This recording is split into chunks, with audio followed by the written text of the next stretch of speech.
Əgər şəkərburalarınızın naxışa itməsini istəmirsinizsə, mütləq bu videonu izləməyi tövsiyə edirəm. İlk öncə şəkərburanın içərisini yaxşı doldurmaq lazımdır. 40-43 qram arası kündələr tuturuq. Daha sonra isə içərisinə 3 çay qaşığı və yaxud da 2 çay qaşığı yarım doldururuq. İçərisini yaxşı doldurmağımızın səbəbi üzərindəki naxışların yaxşı qalması, həm də qırağı daha rahat şəkildə bükülür o zaman. Bu formada forma verdikdən sonra üzəri üçün başqa bir kündədən bəzək düzəldirəm, gül kəsirəm və yumurtanın ağına batırıb üzərinə yapışdırıram.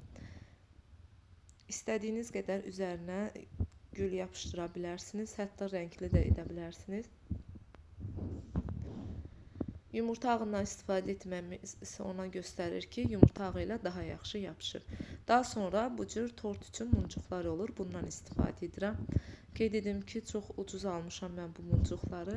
Əslində şəkərbura üçün xüsusi muncuqlar olur. Onlar qətiyyən ərimir, onlar daha məsləhətlidir. Ancaq mən əlimdə nə var idi, onu dəyərləndirdim. Daha sonra üzərini bu cür naxışlarla bəzədim və 150-120 dərəcə arasında itimat sobasında bişirdim. Təxminən 40 dəqiqə müddətində, 40-50 dəqiqə müddətində şəkərbura bişdi. Və budur, bu cürə gözəl görüntü görürsünüz. Bişdiyi ilə bişmədiyin arasındakı üzərindəki heç bir naxışı itməyib. Çox gözəl görsənir. Siz də sınayın. Əminəm sizdə də gözəl alınacaq. Əgər videonu bəyəndiysəniz, videoya like atıb kanala abunə olmağı unutmayın.